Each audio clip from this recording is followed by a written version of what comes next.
अस्सलाम वालेकुम नाज़रीन, मैं हूं इरफान हाशमी और आपको प्रोग्राम में खुश आमदीद कहता हूं। आमतौर पर खान साहब के बारे में ये कहा जाता रहा कि खान साहब को ना सियासत नहीं आती। खान साहब रवायती सियासतदान नहीं बल्कि एक अनाड़ी सियासतदान है।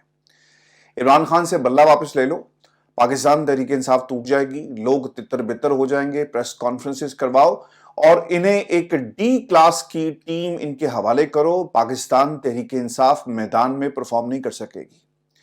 व्यूअर्स, ये भी कहा गया कि पार्टी खत्म हो जाएगी और इमरान खान एक दिन भी जेल में नहीं रह सकता और खान साहब के साथ बहुत सारी चीज़ों को मंसूब करके कहा गया कि शायद इमरान खान बहुत जल्दी डील की टेबल पर आ जाएं और हार मान लें।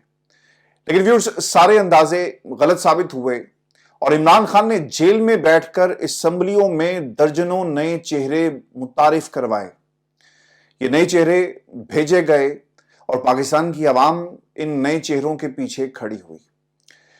मैं आपको ये बता दूं कि खैबर पख्तूनख्वा की तारीख में पहली मर्तबा 8 फरवरी के इंतखाबात बड़ी तादाद में सूबाई असम्बली की नशिस्तों पर 55 नए चेहरे कामयाब हुए। इससे पहले कभी नहीं हुआ कि पाकिस्तान की आवाम जो है वो नए चेहरों को वोट दे और उन्हें कामयाब करे। पाकिस्तान तहरीक इंसाफ के हमायत याफ्ता 44 आजाद उम्मीदवार इसमें शामिल हैं। नून लीग, जिन्होंने पाकिस्तान तहरीक इंसाफ के को देखा देखी नकल की, और नवाज शरीफ साहब ने कुछ नए चेहरों को भी मैदान में उतारा। इसमें 3 पाकिस्तान मुस्लिम लीग नून से इनका ताल्लुक है, जमीयत उलमा इस्लाम के 4, जबकि पाकिस्तान पीपल्स पार्टी और अवामी नेशनल पार्टी का एक नया चेहरा जो है इसमें कामयाब हुआ। हालांकि बिलावल जरदारी साहब क्योंकि अंकल्स की सियासत से बहुत ज्यादा तंग हैं, पाकिस्तान पीपल्स पार्टी को ये चाहिए था कि वो ज्यादा से ज्यादा नए चेहरों को उतारता, लेकिन वही पुराने चेहरे हमें पीपल्स पार्टी के प्लेटफॉर्म से, टिकट से मैदान में उतरते हुए नजर आए। वैसे माजी में कभी ऐसा नहीं हुआ कि इतनी बड़ी तादाद में नए मेंबरान इंतखाबात में जीते हों। इमरान खान ने ज्यादा टिकट नौजवानों को दिए, जो पाकिस्तान की तारीख में इससे पहले कभी किसी जमात ने नहीं किया। नून लीग ने टिकट दिए तो पुराने सियासतदानों के घर वालों को, यानी अगर बाप नहीं खड़ा हो रहा तो बेटे को दे दिया गया, और एहसन इकबाल की एक मिसाल हमारे सामने है। और इसके अलावा बहुत सारे लीगी रहनुमा जिन्होंने अपने घर के लोगों के लिए टिकट मांगा। आपको ख्वाजा आसिफ साहब की फैमिली का पता होगा, उन्होंने भी अपनी बहू के लिए, जो सियासत के लिए किस तरह से एंट्री उनकी होती है सियासत के अंदर, वो भी आपके सामने। और इसके अलावा मुतादिद एग्जाम्पल्स हैं पाकिस्तान मुस्लिम लीग नून की, जो अपने मरूसियत का जो उन्होंने अलम उठाया हुआ है, इस मरूसियत के अलम को उन्होंने गिराया नहीं है बल्कि थाम के रखा। शरीफ खानदान के अंदर नवाज शरीफ, मरियम नवाज, फिर उसके बाद शहबाज शरीफ और फिर हमजा शहबाज, और फिर फैमिली के दीगर लोग भी जो हैं, जो इनके साथ जुड़े हुए हैं, जिसमें इसहाक डार साहब हैं, उन्हें भी आपने देखा कि नवाजा गया। केपी में वोट के रिकॉर्ड जो है ना वो किस तरह टूटे, ये भी मैं आपको बता देता हूं कि इससे पहले ये रिकॉर्ड नहीं टूटा और पाकिस्तान तहरीक इंसाफ ने इससे पहले इतने ज्यादा वोट जो है वो हासिल नहीं किए थे जितने उन्हें इस इंतखाब में मिले। और अगर कंपेयर किया जाए पाकिस्तान तहरीक इंसाफ और नून लीग, जेयूआई और पीपल्स पार्टी और जितनी छोटी छोटी सियासी जमातें हैं, इनके सारे वोट एक तरफ और पाकिस्तान तहरीक इंसाफ का वोट बैंक जो है वो एक तरफ है। व्यूअर्स, फॉर्म 47 के मुताबिक पाकिस्तान तहरीक इंसाफ के हमायत याफ्ता आजाद उम्मीदवारों ने सूबाई असम्बली की 113 नशिस्तों पर 30,30,000 से ज्यादा वोट हासिल किए।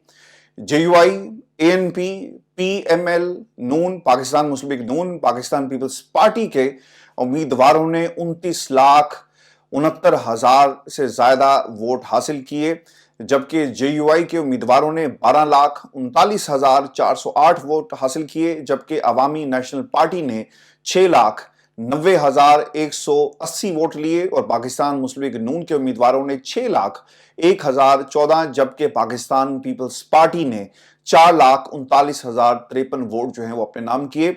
और अगर रिकॉर्ड को देखा जाए तो पाकिस्तान तहरीक इंसाफ जो है वो लीड कर रही है, जिन्हें सबसे ज्यादा वोट जो मिले।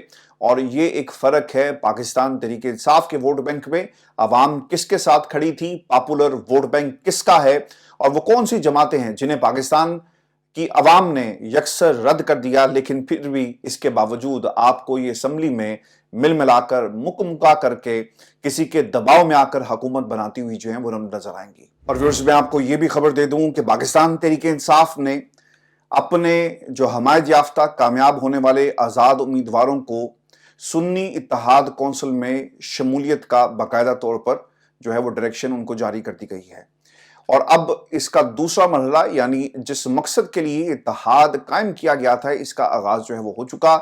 मखसूस नशिस्तें हासिल करने के लिए सुन्नी इत्तेहाद कौंसिल ने इलेक्शन कमीशन से मखसूस नशिस्तें देने की अब दरख्वास्त जो है वो कर दी है।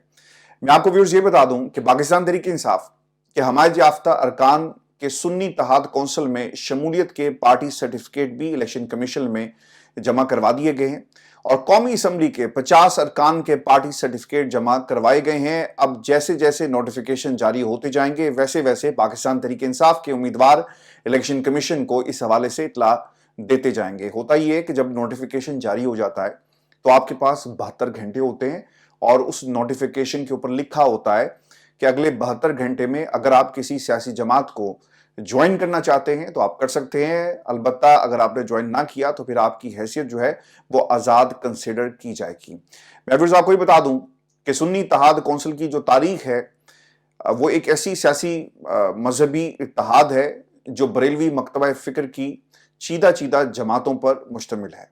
ये इत्तेहाद 2009 में कायम किया गया और उस वक्त इसके चेयरमैन मौलाना साहबजादा फजल करीम साहब थे। जब सुन्नी इत्तेहाद कौंसिल बनाई गई तो उस वक्त इसमें जमात जो शामिल थी एक तो अहले सुन्नत है, जमात अहले सुन्नत, मरकजी जमीयत उलमा इस्लाम पाकिस्तान है, आलमी तंजीम अहले सुन्नत है, सुन्नी तहरीक है, निज़ाम मुस्तफ़ा पार्टी है, मरकजी जमात अहले सुन्नत है, इत्तेहाद अल मशाइख पाकिस्तान है, अंजुमन तुलबा इस्लाम, अंजुमन असातिज़ा पाकिस्तान जैसी जमातें जो हैं वो इसमें शामिल थी।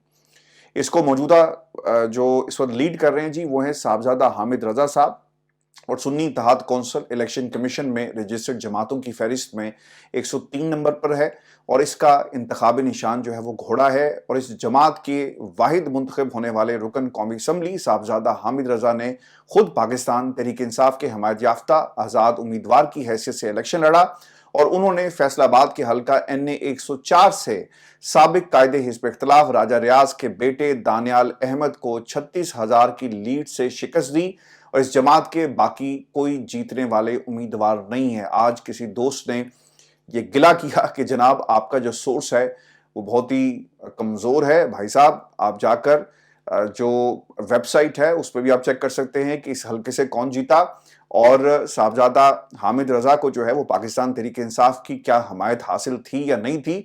आज मेरी बड़ी तफसील के साथ जो है इनके पार्टी के लोगों से बात हुई और उन्होंने जो इन्हें कानूनी रुकावटें हैं इसका जिक्र भी किया और फिर इसके साथ साथ जो इत्तेहाद पाकिस्तान तहरीक इंसाफ से हो रहा है उसमें किस किस्म के निकात को मद्देनजर जो है वो रखा गया है। व्यूअर्स अब सवाल इसमें सबसे बड़ा ये है कि क्या मखसूस नशिस्तें पाकिस्तान तहरीक इंसाफ या सुन्नी इत्तेहाद कौंसिल चूंकि उनमें अब जम हो रही है तो क्या उन्हें मिलेंगी। आपको बता दें कि सुन्नी इत्तेहाद कौंसिल के जराए बताते हैं कि उन्होंने अभी तक मखसूस नशिस्तों के लिए कोई भी इलेक्शन से पहले फहरिस्त इलेक्शन कमीशन में जमा नहीं कराई।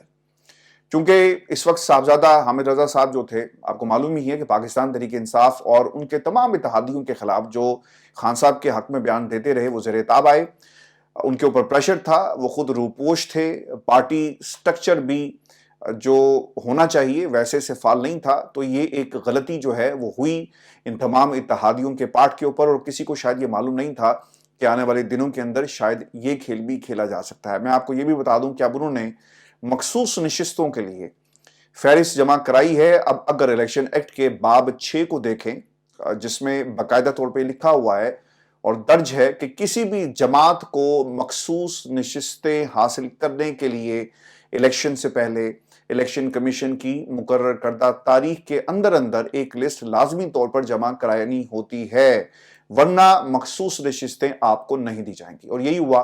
पाकिस्तान तहरीक इंसाफ का तो खैर मामला ही डिफरेंट है और मजलिस वहदतुल मुस्लिमीन के साथ भी यही हुआ। अगर कोई जमात लिस्ट जमा ना कराए तो वो भी महरूम रहती है, ये भी आपको याद रखना है।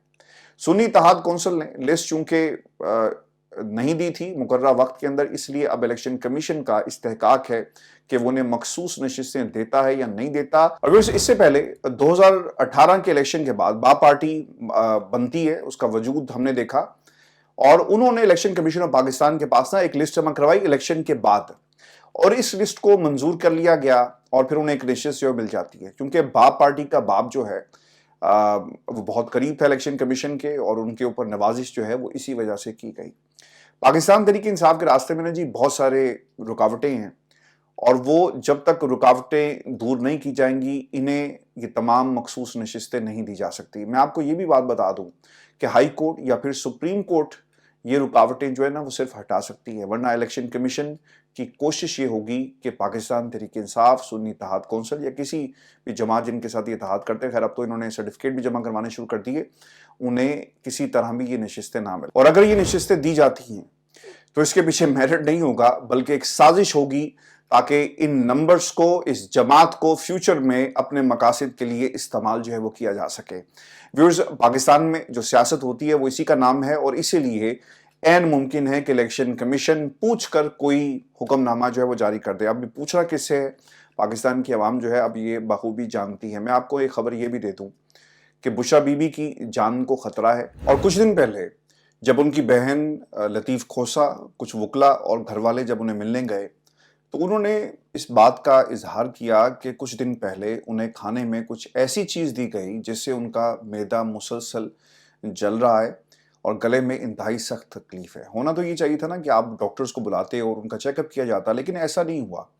بشرا بی بی کو جو کھانا دیا جا رہا ہے وہ بھی بتایا جاتا ہے ریپورٹڈلی کہ اس کا معیار جو ہے وہ بالکل بھی ٹھیک نہیں ہے، اور اس کے ساتھ ساتھ بشرا بی بی کو میڈیکل جو ایکسیس ہونا چاہیے وہ سہولیات دینے سے انکار کر دیا گیا ہے۔ اور پھر ویورز، آپ کو یہ بھی میں بتا دوں کہ جو سلو پوائزننگ کا جو معاملہ ہے نا، اس کے اوپر جو انویسٹیگیشن ہونی چاہیے تھی وہ خیر نہیں کی گئی، اور اس کے ساتھ ساتھ جو دوسرا اس پہ کام یہ ہوا ہے کہ بشرا بی بی کے حوالے سے جو کور کمیٹی ہے پاکستان تحریک انصاف کی، اس نے اپنا ایک اعلامیہ جاری کیا، اور اس اعلامیہ کے مطابق اس میں کیا کہا گیا کہ جی ایک تو نہایت غیر معیاری کھانا دینے کی کور کمیٹی مذمت کرتی ہے۔ تحریک انصاف کے سیکرٹری جنرل عمر ایوب نے یہ بھی کہا کہ بشرا بی بی کو کچھ ہوا تو اس کی ذمہ دار اڈیالہ جیل کی انتظامیہ یعنی سپرنٹینڈنٹ صاحب ہوں گے اور پھر نگران حکومت ہوگی، لہٰذا ابھی بھی وقت ہے انہیں ایکسیس دیا جائے میڈیکل سہولیات تک۔ ویورز، یہ بھی میں آپ کو بتا دوں کہ اسلام آباد ہائی کورٹ کے اندر میاں گل حسن اورنگزیب کے پاس ایک سماعت کے لیے درخواست لگی ہوئی ہے، جس میں اڈیالہ جیل سے جس طرح بشرا بی بی کو بنی گالہ منتقل کیا گیا، استدعا یہ کی گئی ہے عدالت سے کہ دھوکہ دہی کے تحت یہ سب کچھ ہوا، اور استدعا ہماری یہ ہے کہ ہمیں دوبارہ سے اڈیالہ جیل منتقل کیا جائے، اور اب اس کے اوپر جو سماعت ہے وہ 22 فروری تک ملتوی کر کے عدالت نے فریقین سے جواب جو ہے وہ طلب کر لیا ہے۔ ویورز، میں آپ کو یہ بھی خبر دے دوں کہ شہباز شریف صاحب اب حکومت لینے کے لیے جا رہے ہیں، اور جس طرح سے وہ وزیر اعظم کے امیدوار ہیں، اگر آپ ان سے پوچھیں تو وہ یہ کہیں گے کہ جناب حکومت ہم نہیں لینا چاہتے، اور ہماری پارٹی کے جو امیدوار ہیں وہ نواز شریف صاحب ہیں، لیکن انہوں نے جس طرح انہیں نامزد کیا گیا اس منصب کے لیے اسے انہوں نے قبول کر لیا ہے۔ ویورز، میں آپ کو ایک بات یہ بتا دوں کہ سیاسی جماعتیں نا بلف کرتی ہیں پاکستان کی عوام کے ساتھ، اور پھر انہوں نے فیس سیونگ کے لیے کچھ لوگوں کو رکھا ہوتا ہے۔ آپ کو یاد ہوگا کہ 16 ماہ کی جو حکومت جب بنی تو مختلف لوگوں نے عمران خان کی حکومت کو گرانے کے حوالے سے مختلف کلیم کیے، آپ کو ریزننگ دیتے ہوئے نظر آئے کہ اگر پاکستان تحریک انصاف کی حکومت کو نہ گرایا جاتا تو انہوں نے 10 سال کا ایک منصوبہ بنایا ہوا تھا، پاکستان کے تمام سیاستدانوں کو مائنس کرنے کا ایک منصوبہ تھا، لہٰذا اس کو کاؤنٹر کرنا بہت ہی ضروری تھا۔ خرم دستگیر جیسے لوگ جو ہیں انہوں نے ٹیلی ویژن پر بیٹھ کر یہ ایک کنفیشن سٹیٹمنٹ جو ہے وہ جاری کیا، تو ایک ریزننگ دی گئی۔ پھر 16 ماہ کی حکومت جب پرفارمنس نہیں ہو پا رہی تھی تو کچھ لوگوں کو چھوڑ دیا گیا یہ اس بیان کے ساتھ کہ جاؤ جا کر پاکستان کی عوام کو ذرا بیوقوف بناؤ، منادی کروا دو کہ ہم نے یہ حکومت کیوں لی۔ ہم نے حکومت بھائی اس لیے لی کہ ہم نے اس کو سیاست کو قربان کر دیا تاکہ پاکستان کی معیشت کو سہارا دے سکیں، سیاست کو قربان ریاست کے لیے کیا، یہ نعرہ تھا، اور آج تک یہ نعرہ جو ہے وہ لگایا جا رہا ہے۔ اور نواز شریف صاحب آنکھوں میں 2/3 اکثریت کا خواب لے کر پاکستان آتے ہیں، 2/3 اکثریت تو دور کی بات ہے، انہیں سادہ اکثریت بھی نہیں ملی، بلکہ جو نشستیں 70-75 کے قریب جو ان کو ملی ہیں، ان میں سے زیادہ تعداد ایسی نشستوں کی ہے जिन के ऊपर अदालतों में केसेस लग गए हैं। 3 नशिस्तें इनसे वापस ले ली गई हैं, नोटिफिकेशन मुअत्तल हो गया। तो पाकिस्तान की अवाम, मैं नहीं कहूँगा बल्कि हमारे नौजवानों ने इस ख्वाब को हमेशा के लिए जो है वो दफन कर दिया और ये नवाज शरीफ का ख्वाब जो है वो टूट चुका है। अब वो हो क्या रहा है कि इस सिस्टम के अंदर फेस सेविंग के लिए कुछ लोग, जैसे मैंने कहा कि उन्हें उतारा जाता है, उनमें एक जावेद लतीफ़ साहब भी हैं। जावेद लतीफ़ साहब पाकिस्तान की इस्टेब्लिशमेंट के हवाले से हमेशा से बहुत ज़्यादा वोकल रहे और नवाज शरीफ साहब जो बातें नहीं कर सकते वो नवाज शरीफ ने जावेद लतीफ़ के ज़रिए हमेशा कहलवाई हैं। अब जावेद लतीफ़ साहब जो हैं वो आपको जाती उम्रा में नज़र नहीं आएंगे, बल्कि वो शेखोपुरा में ही रहते हैं। और आज जब उनसे ये सवालात हो रहे थे तो उन्होंने जो किरदार उनको दिया गया है वो रोल कैसे प्ले कर रहे हैं और किस तरह से फेस सेविंग के लिए बंद बांधे जा रहे हैं। जावेद लतीफ़ साहब ये कहते हैं कि हमें कहा जा रहा है कि हुकूमत बनाए, इसी में मुल्क का मफाद है। कांटों पर चलाया जा रहा है जिसका नुकसान भी हमें हो रहा है। नवाज शरीफ के नजरिए से खाइफ लोग हमें हुकूमत देना चाहते हैं। तो बन गया ना जी। कल को जब इनसे हुकूमत नहीं चलेगी ना तो फिर जावेद लतीफ़ जैसे लोगों के बयानात जो हैं वो जुबान ज़द-ए-आम और इसकी मनादी करवाई जाएगी कि देखें जी, हमने तो पहले कहा था आपको, रियासत के लिए हमने सियासत को कुर्बान कर दिया। और वो लोग जो आज पाकिस्तान की इस्टेब्लिशमेंट, यानी जो मौजूदा इस दौर की 2024 की इस्टेब्लिशमेंट है, आज से कुछ बरस बाद अगर तब्दीली इसमें आई तो फिर इनके खिलाफ जो है बातें शुरू हो जाएंगी और फिर जावेद लतीफ़ जैसे कैरेक्टर्स जो हैं वो आपको पूरी कहानी सुनाते हुए नजर आएंगे कि किसने क्या कहा, किस बंद कमरे में क्या पैगाम दिया गया और फिर हमें ये कहा गया कि अगर तुम नहीं आओगे तो हम आ जाएंगे और तीसरी कुव्वत आने के लिए तैयार थी। वही बातें जो दूसरी तरफ से आपको बिलावल जरदारी साहब जो है करते हुए नजर आएंगे। यार, अगर आपको हुकूमत जो है, आप ये समझते हैं कि आपको जबरदस्ती की हुकूमत दी जा रही है तो फिर मसला क्या है? अब जरा गौर करें इन्होंने मजीद क्या कहा। वो ये कहते हैं कि पीपल्स पार्टी, नवाज शरीफ के नजरिए से खाइफ लोग कैसे उन्हें हुकूमत देना चाहते हैं। क्या जावेद लतीफ़ साहब कह रहे हैं कि उन्हें जानबूझकर हराया गया? मैं आपको ना कुछ और बातें इनकी बता देता हूँ जो इन्होंने कही हैं और जो क्लेम की हैं। नून लीग ने फैसला किया कि शहबाज शरीफ वज़ीर-ए-आज़म होंगे, लेकिन शहबाज शरीफ भी खुश नहीं कि हुकूमत बननी चाहिए। उनकी भी राय वही है जो 90% मेंबरान गुफ्तगू कर रहे हैं। देखें जी, फिर तो बात बड़ी क्लियर हो गई है और क्लियर इस तरह हो गई कि 90% लोग आपकी जमात में ये चाहते हैं कि हुकूमत नहीं लेनी चाहिए। तो फिर आपकी जमात में डेमोक्रेसी तो नहीं है ना। लोगों की जो राय है उसका एहतराम नहीं किया जाता। मुझे तो कम से कम यही पैगाम मिल रहा है। और नवाज शरीफ साहब, जहां पर 90% लोगों की राय है कि हुकूमत ना लें, उन्होंने अपनी राय को इन सब से ऊपर रखा। या फिर 90% लोग एक तरफ, नवाज शरीफ साहब एक तरफ, और फिर एक जो दूसरी तरफ है जहां से ये सब फैसले हो रहे हैं उसका आप नाम लेते हुए डरते हैं। आप कहें ना कि पाकिस्तान की एस्टेब्लिशमेंट आपसे कह रही है कि हुकूमत लो, अगर तुमने हुकूमत नहीं ली तो फिर तुम्हें कॉन्सिक्वेंसेस जो है उसका सामना करना पड़ेगा। तो नवाज शरीफ साहब की या तो इसके अंदर मर्जी है, और अगर नहीं है तो फिर पाकिस्तान की एस्टेब्लिशमेंट, आप जिनका नाम नहीं ले रहे, जहां से ये सब कुछ जो है करवाया जा रहा है, वो कहना है असल में ये चाह रहे थे, लेकिन खुलकर उन्होंने सारी बातें जो वो नहीं की। फिर उन्होंने एक और बात कही कि जिन लोगों को लाया गया वही कौमी हुकूमत बनाए। 2018 में, 2024 दोनों इंतखाबात में धांधली हुई। हमने 16 माह की हुकूमत लेकर गलती की। अगर हुकूमत का हिस्सा ना बनते तो मुल्क डिफॉल्ट कर जाता। हुकूमत ना करते तो जेलों में भी होते तो हमें वोट मिलते। अब आपको पता चल गया कि जावेद लतीफ़ जैसे किरदारों को लॉन्च करने के पीछे पाकिस्तान मुस्लिम लीग नून का क्या हाथ है। और बिलावल ने, क्योंकि वहां पर कोई माउथ पीस मौजूद नहीं था, तो खुद अवाम में चले गए। उन्होंने कहा कि अगर आमरीत का रास्ता किसी ने अपनाने की कोशिश की तो हम जो है जमहूरियत के जरिए इसका रास्ता रोकेंगे। यानी दोनों तरफ से आपको ये आवाज आ रही होगी, एक जबरदस्ती का निकाह हो रहा है और इस जबरदस्ती के निकाह की कॉन्सिक्वेंसेज होंगे और मुल्क जो है इसकी कीमत अदा करेगा। किसी को शायद फर्क नहीं पड़ता, लेकिन पाकिस्तान को बहुत सारा फर्क जो है वो पड़ने वाला है। और मैं आपको ना, अब ये जो डेडलॉक बरकरार है, जरदारी साहब का मुंह बंद किया जाएगा सदारत देकर, ओहदे देकर, मिनिस्ट्रीज देकर, स्पीकरशिप देकर और दीगर बहुत सारी चीजें देकर। वहीं पे व्यूअर्स हो ये रहा है कि 2 सर्वेज आए जी, और ये पाकिस्तान के लिए कोई अच्छी खबर लेकर नहीं आए।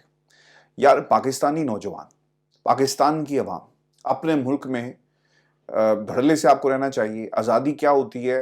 आप जो आज़ाद मुल्क हैं, ऑब्वियसली आप फ़लस्तीन के लोगों से पूछ कर देखें, कश्मीर के लोगों से पूछ कर देखें कि आज़ादी होती क्या है, तो आपको पता चलेगा कि आज़ादी कितनी बड़ी नेमत है। गैलप का जी एक सर्वे हुआ और उसमें सवाल ये रखा गया था کہ یہ بتایا جائے کہ پاکستان کیا محفوظ ہے یا غیر محفوظ ہے. یہ سوال تھا. اس کا جواب کیا ہے جی کہ جس میں سے 41% نے ملک کو پہلے سے زیادہ غیر محفوظ قرار دے دیا.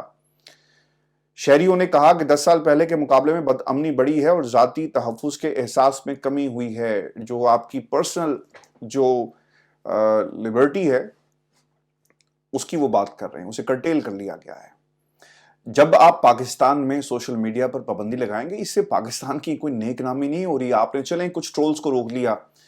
میں تو پاکستان جو ہے پاکستان کے حوالے سے اور ٹویٹر کے اوپر ایکٹیو کیا بالکل بھی ایکٹیو نہیں ہوں.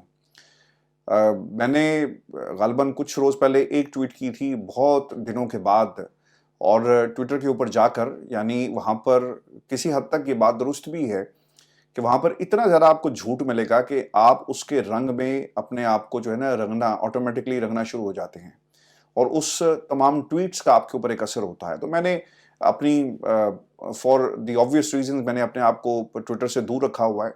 لیکن دنیا کو کیا پیغام جا رہا ہے کہ ملک کے اندر سوشل میڈیا جہاں پہ لوگ ازادی اظہار کو انجوائے کرتے ہیں, آپ نے اس کو سلب کر لیا. دنیا آپ کو یہ کہہ کر نہیں پکارے گی کہ پاکستان نے کتنی ترقی کی, بلکہ وہ یہ کہہ کر پکارے گی کہ یہ وہ ملک ہے جہاں پر اس کی عوام کو بولنے کا حق نہیں دیا جاتا, یعنی انفرادی آزادیوں کی بات کی گئی ہے. تو سوشل میڈیا پر پابندی جب لگے گی تو پھر دنیا آپ کے بارے میں یہی بات کرے گی, اور جو پاکستان کے اندر انفرادی آزادی اور جو انفرادی خوف ہے وہ اب ان سرویز کی شکل میں آپ کو نظر آئے گا. اور یہ سروے جو ہے نا گیلپ, اس کے حوالے سے جن کو آپ ٹرولز کہہ رہے ہیں نا, انہی کے حوالے سے ان کے اس سے پہلے بھی بہت زیادہ ایسے سرویز موجود ہیں جس میں پاکستان تحریک انصاف, عمران خان کو نیچے دکھایا گیا, نواز شریف صاحب کی مقبولیت میں اضافہ ہوا. تو یہ وہی گیلپ ہے نا جس نے بتایا تھا کہ جی سرویز آ رہے تھے اور نواز شریف صاحب کا جو گراف ہے مقبولیت کا وہ اوپر جا رہا تھا, لیکن نتائج جو ہے وہ اور کہانی سنا رہے ہیں. ویورز میں آپ کو یہ بھی بتا دوں کہ سروے میں یہ بھی کہا گیا کہ 51% پاکستانی یہ سمجھتے ہیں کہ پاکستانی دنیا کو پہلے سے زیادہ غیر محفوظ کہتے نظر آئے, اور کہا کہ آنے والی نسلوں کے لیے دنیا کو غیر محفوظ سمجھتے ہیں. 26% نے دنیا کو مکمل محفوظ کہا. اور پھر یہ معاملہ نا یہاں پہ نہیں رکتا. فچ کی ایک رپورٹ آئی ہے جی, اور فچ ایک امریکی کریڈٹ ریٹنگ کمپنی ہے, جس طرح موڈیز ہے اس کی بھی ریٹنگ ایک بہت ہی امپورٹنٹ سمجھی جاتی ہے معیشت کے اعتبار سے, اور یہ عالمی معیشت کے اوپر اپنی رائے جو ہے یہ ڈیولپ کرتے ہیں. اب انہوں نے کیا کہا, وہ یہ کہتے ہیں کہ جی پاکستان میں غیر یقینی سیاسی صورتحال IMF کے پروگرام میں پیچیدگی کر سکتی ہے. نئی حکومت کے لیے IMF سے پروگرام ایک چیلنج ہوگا. جی ہمارے لیے کیا چیلنج ہوگا؟ شہباز شریف صاحب وزیر اعظم ہیں, وہ کشکول پکڑیں گے, IMF کے آگے لیٹ جائیں گے, پہلے اسحاق ڈار صاحب کو آگے کریں گے, اسحاق ڈار صاحب کی نہیں سنی تو خود چلے جائیں گے, پھر وہ نہیں سنیں گے تو پھر ہمارے چیف صاحب چلے جائیں گے. تو پاکستان کی سیاست کی تو یہی حقیقت ہے نا. ہمارا قومی تشخص کون پرواہ کرتا ہے؟ ہم کہاں پہ سٹینڈ کرتے ہیں بینگ اے نیشن؟ ہمیں تو اب کوئی نیشن بھی نہیں کہے گا, ہمیں تو بلکہ یہ کہا جائے گا کہ جی ایک ہجوم ہے اور انتظار کر رہا ہے نیشن بننے کا. تو یہ لیڈرشپ سے آپ کا قومی تشخص جو ہے وہ بحال ہوتا ہے. ہمیں تو پہلے دن ہی کٹورا کشکول ہمارے لیے تیار ہے, اور پکڑنے والے کی تلاش جو ہے وہ جاری ہے. پاکستان کے اندر یہی ہو رہا ہے نا, کٹورا یہ رہا, پکڑے گا کون, بھیک کون اچھی مانگ سکتا ہے, اور کون معیشت کو جو ہے یعنی مانگے تانگے کی حکومت اور مانگے تانگے کی معیشت اور مانگے تانگے کا مستقبل جو اغیار کے ہاتھوں میں ہے.